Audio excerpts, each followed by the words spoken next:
Principata e Arbërit. Përshëndetje të gjithëve. Sot do të flas për një nga ngjarjet dhe formacionet më të rëndësishme të historisë së hershme mesjetare shqiptare, Principatën e Arbërit, e njohur edhe si Arbanoni. Kur flasim për historinë shqiptare, shpesh mendojmë për figura si Skënderbeu, për lidhjen e Prizrenit ose për shpalljen e pavarësisë në vitin 1912. Por historia e shqiptarëve është shumë më e vjetër. Shumë shekuj para Skënderbeut dhe para krijimit të shtetit modern shqiptar, në teritoret ku jetonin shqiptarët u krijuan forma të ndryshme të organizimit politik. Një prej tyre ishte Principata e Arbërit. Principata e Arbërit u krijua në fund të shekullit GI, rreth vitit 1190. Ajo konsiderohet si një nga formacionet e parapolitike mesjetare shqiptare dhe ka një rëndësi të veçantë sepse tregon se popullsia shqiptare e asaj kohe nuk ishte vetëm një grup i shpërndar njerëzish, por kishte edhe një organizim politik dhe një elit vendase. Ku ndodhej Principata e Arbërit? Principata e Arbërit shtrihej kryesisht në territorin e Shqipërisë së Mesme, ndërsa qendra e saj më e rëndësishme ishte Kruja. Kruja kishte një pozicion shumë të rëndësishëm. Ajo ndodhej në një zonë strategjike, pranë rrugëve që lidhnin pjesë të ndryshme të territorit shqiptar dhe ishte e mbrojtur mirë nga terreni malor. Kjo e bëri Krujën një qendër të rëndësishme politike dhe ushtarake. Është interesante që Kruja do të kishte një rol të madh edhe shumë shekuj më vonë, gjatë kohës së Skënderbeut. Pra, mund të themi se rëndësia historike e Krujës filloi shumë më herët se shekulli GV. Kush e themeloi Principatën? Figura që lidhet më shumë me krijimin e Principatës së Arbërit është Progoni.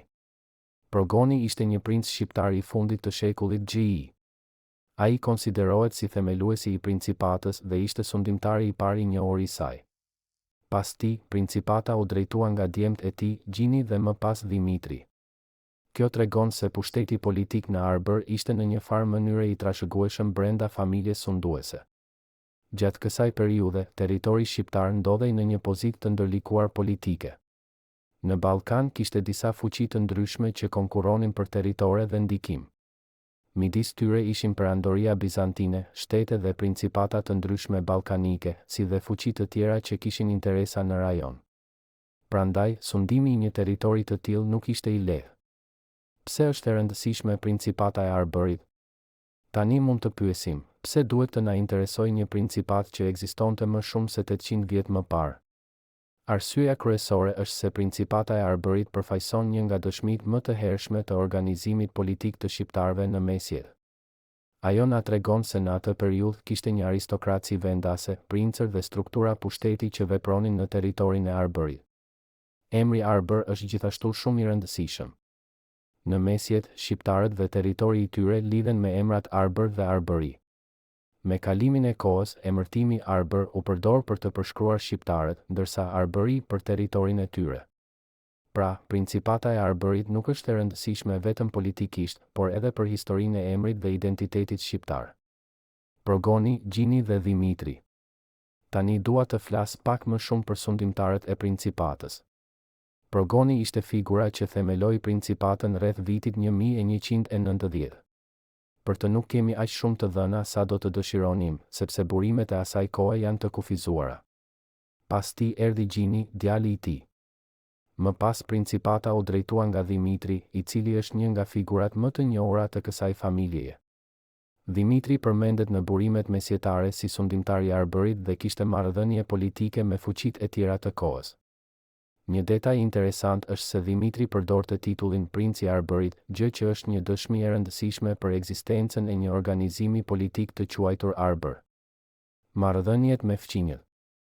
Në mesjet, asnjë principat nuk ekzistonte e izoluar. Principata e Arbërit kishte marrëdhënie me fqinjët dhe me fuqitë më të mëdha të rajonit. Një nga fuqitë kryesore të asaj kohe ishte Perandoria Bizantine.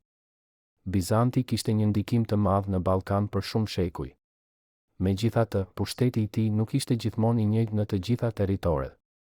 Në këtë situatë, princat e Arbërit përpiqeshin të ruanin pushtetin dhe autonominë e tyre. Kjo ishte një detyrë e vështirë sepse territoret shqiptare ndodheshin në një zonë ku përplaseshin interesa të ndryshme politike. Arbëri në dokumentet mesjetare. Një nga arsyet pse historianët e studiojnë Principatën e Arbërit është sepse emri Arbër shfaqet në burime të shkruara të mesjetës. Dokumentet dhe burimet historike janë shumë të rëndësishme sepse na ndihmojnë të kuptojmë se si quhej territori, kush e sundonte dhe çfarë marrëdhëniesh kishte me vendet përreth. Duhet të kemi parasysh se në atë kohë nuk ekzistonin gazetat, interneti apo mënyrat moderne të regjistrimit të historisë. Shumë informacione janë ruajtur në dokumente fetare, kronika, marrëveshje politike dhe burime të tjera. Prandaj, kur historianët studiojnë Principatën e Arbërit, ata mbështeten në këto dëshmi për të rindërtuar historinë e saj. Lidhja me historinë shqiptare. Principata e Arbërit është vetëm një pjesë e historisë së gjatë të shqiptarëve. Pas periudhës së saj, në territoret shqiptare do të shfaqeshin edhe principata të tjera dhe familje të fuqishme fisnike. Me kalimin e shekujve do të shfaqeshin familje si Topjajt, Balshajt, Muzakajt, Kastriotët dhe shumë të tjera. Këto familje luajtën role të rëndësishme në historinë mesjetare të Shqipërisë. Më vonë, në shekullin gjv, figura e Gjergj Kastriotit, Skënderbeut do të bëhej simboli më i njohur i rezistencës shqiptare kundër perandorisë osmane. Edhe pse Principata e Arbërit dhe koha e Skënderbeut ndahen nga më shumë se 2 shekuj, ekziston një lidhje historike. Të dyja periudhat tregojnë për ekzistencën e strukturave politike dhe princërve vendas në territoret shqiptare. Çfarë e bën të veçantë? Sipas mendimit tim, një nga gjërat më interesante të Principatës së Arbërit është fakti se ajo na tregon se historia shqiptare nuk fillon në vitin 1912. Shpesh kur mësojmë historinë e Shqipërisë, fokusohemi te pavarësia. Por në të vërtetë, pas pavarësisë qëndrojnë shumë shekuj histori. Principata e Arbërit është një prej këtyre kapitujve të hershëm.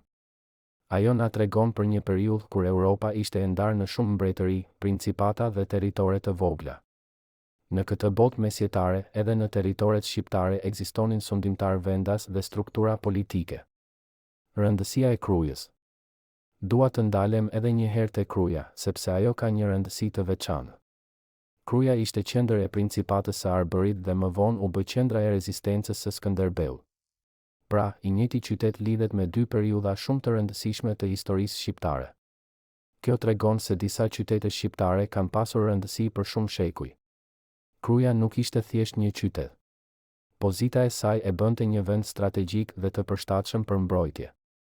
Pikërisht për këtë arsye ajo vazhdoi të ishte e rëndësishme edhe në shekujt që pasuan. Si çdo principat mesjetare, edhe Principata e Arbërit nuk zgjati përgjithmonë. Me kalimin e kohës, territori i saj u përfshi në ndryshime të ndryshme politike dhe pushteti i familjes sunduese u dobësua. Principata nuk vazhdoi të ekzistonte si një shtet i pavarur për shumë shekuj. Megjithatë, rëndësia e saj historike nuk u zhduk.